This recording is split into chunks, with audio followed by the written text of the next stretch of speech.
The Chinese are coming and they're hungry for cryptocurrencies. After being locked up for 5 years, banned from crypto, they are coming back with a vengeance after policies are changing. We are here to find out if this China narrative that's been circulating all around YouTube, Twitter, space, and everything, if this is a real deal. We have one of the biggest conferences being hosted right now in Hong Kong. This is actually a very China-oriented conference hosted by Hashkey and Wangxiang Labs. And they brought a lot of Chinese people over.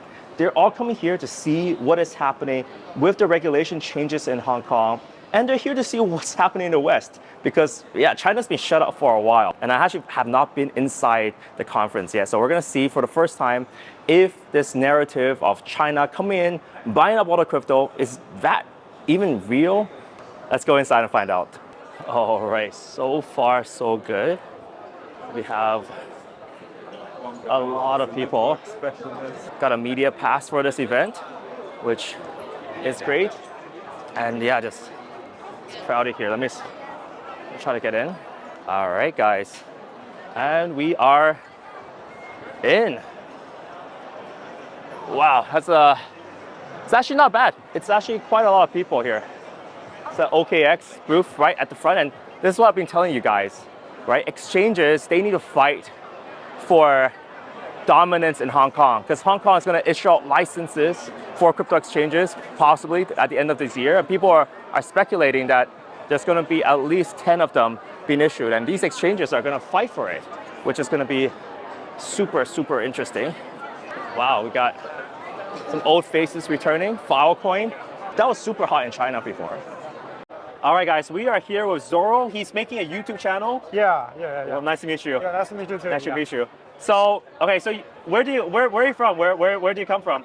Yeah, okay, I come from China mainland. Yeah, and I do some YouTube video and mainly for some crypto projects. So you've been in China for the last 3 years. Yeah. Right. So China's been very, I guess, closed up about crypto. Do you see? But is this crypto ecosystem there growing as well? Yeah. I think in these years, there are some legal things that happen in China. Yes. Chinese. Yeah. But right now we are in Hong Kong. Right. Yeah. Yeah. And so the market is open again. Right. I think this is also a very interesting thing that as Chinese, we can maybe have another chance to jump into the crypto, and we have to seize the chance. In the last 3 years, many people may want to know about crypto, want to join this industry, but because of some legal things, we can't join, and we have little resource to know crypto, to get many news and other chance to know other projects. But now, because Hong Kong is very open right now, so I think it's also a very good opportunity for us. Yes. So that explains why there's so much energy at this conference, because people here are actively going to booths and asking what these products and services are, which is something you don't really see in, say, a bear market, because normally people avoid these booths like a plague. But here they're asking to be showed too. This is because they've been starved for such a long time, and also they're looking to promote their products overseas, so they need to know what services are out there. Opinion. There are a lot of mainlanders. I think 80% of the people are mainlanders. It's very different to what we usually see, because usually there are a lot of foreigners, like people And from international Europe. Chinese, right? So they speak good English. Yes. But here is all Chinese. Very, very mainland. Very Mandarin. How's your Mandarin? 你可以说吗？我可以说普通话，但是 blockchain 的普通话就不行。 So she basically says she can speak Mandarin, just it's harder to speak the blockchain Mandarin. Looking back at this, it's kind of douche for me to test my team's Mandarin speaking ability right in front of them, in front of the camera. But, it's good to know that they can speak Mandarin. And there was definitely a lot of Mandarin to be said here. So we're here with Dima. Yeah. And Dima's been in China for the last 10 years. And we met in 2017, right? Yeah. It was a very different time because crypto was not kicked out of China yet, right? It was almost still allowed. We still had Chinese conferences. Yeah. Can you fill in what happened after China kicked crypto out and kind of, the scene and what changed? I think that time when we met in 2017, it was so baby stage. There was so many less things that happening right now. Right. And the conference was like, it was not big conference actually, but people was like few people mingling around themselves. Right now they are founders of big exchanges, something like this. Some of them gone, some of them becoming very, very famous. Right. You know, this space, this like field do not have rules for. And it doesn't die, right? It doesn't die. So I think this is the misconception here, because people think that crypto in China died and the community died after 2017 and the ban. But in fact, the opposite is true. The entire community actually grew and is well and alive, but just we didn't hear so much about it. All right, so we're here with Igor from the Hacking team. Welcome to Asia, first of all. Welcome to Hong Kong. You flew all the way in to Hong Kong for this conference. Yeah. Are you excited? I'm very excited. I love Hong Kong. We're excited to be reopened, and we're glad to be here. Okay, so you've been to 2 conferences in Hong Kong. So the WOW Summit, and then you're here now at the Web3 Festival. What do you think is different about these 2 conferences? They're different. The amount of people is different. This crowd is a lot bigger. There's a lot more projects that are represented, and people are coming up here. They know what they're doing. It seems like the crowd is savvy. WOW Summit was a good crowd, but it seems like it was more traditional. Right. And I think, so do you see a lot of new faces or projects that you've never even heard of before? That's actually the best part of it, yes. Right. I want to say majority of it is new projects that I haven't seen, or at least I have an opportunity here to actually meet the projects I've been in communication with and see them in person. Are they interested in smart contract audits? Of course. Everybody's interested in smart contract audits. Right, and when they come to you, do they speak English or do you require you to speak Mandarin? You know, that's the hard one. That's the hard one. It does help if you know it, but I don't, and we kind of find a way. But majority of people do speak English. Right.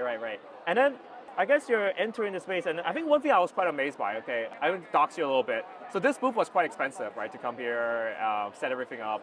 But you can feel that there's a lot of people spending money here, right? I feel like multiple big booths in the front, multiple here. Like, do you feel like the Chinese are ready to spend? Absolutely. It definitely passes on with them being here. A lot of projects are interested in representing themselves. Brand recognition is becoming important, and everybody wants to be here, and everybody's ready to move to the next level. For the next segment, we're going to try to identify these China blockchain products. So something we realize is that there are a lot of wallets, DEXs, and services that we haven't even heard of before because they've been hiding in China for the last 4 years. So we have a goodies bag. So obviously these guys have money, otherwise they wouldn't be in a goodies bag, right? So we're going to try to identify what they are with Natalie. So are you ready, Nat? Yeah, let's do Okay, it. cool. The coloring on this. Okay, do you know what this company is? Well, just from the back, from the color, the No. branding. Blockchain. Blockchain. Wait, what's Okay. it called? It's the Wanshan blockchain. You know that they've been around since 2015. Wow. Wanshan. You know, these are the guys who own like 1 million Bitcoin, Oh, really? Ethereum. Yeah. so they're pretty legit. And Their wallet, Dex? look, there's some coins on the bottom. Quest and Dex. Okay, lock in. Yeah. Lock in choice. It's all right. Marketing. How is that? It's incubated by Hogwarts. Hogwarts Labs. Wow. COC calling of chaos, guys. Chaos is coming. Look at this. This is some physical, I don't know, physical, digital, phygital world that's coming to blockchain. I find it super interesting how there's almost like 2 ecosystems, the Western ecosystem that we're very familiar with on this channel, and a Chinese ecosystem, which, yeah, a lot of stuff we just haven't heard of or we're not that familiar with, but there are services that the Chinese people use. So, yeah, that's super interesting. Continuing on to the conference, the main stages were very, very packed of people, as you can see here. And a lot of people are listening as well, which is a very drastic change from a lot of conferences where people just, kind of ignore the talks and just talk outside and try to talk over the speaker. All right, future Michael here. So I just finished editing the clips for day 1 of the conference. It's actually a 4-day conference festival event, so there's actually more to come.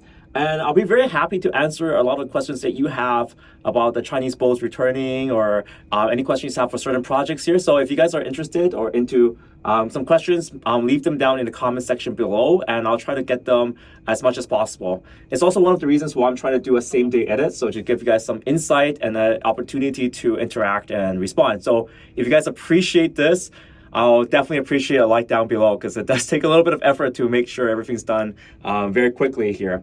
But anyways, guys, I hope that provides you insight. We also have the Crypto Squad channel that Natalie's been working on. That's the Crypto Squad. She's packed herself full of interviews, and she's doing daily news updates as well. So yeah, check that channel out, and yeah, we'd definitely appreciate any feedback as well on that. But with that, guys, thank you guys so much for watching. It's actually 7 p.m. here, and the day's just getting started, because with these crypto events, the events at night it's packed full of different social events at night. So it's time for me to go and yeah, just socialize, hang out with people, and figure out more about what's happening. So hope you enjoyed the video. Leave a like down below, comment. See you next one.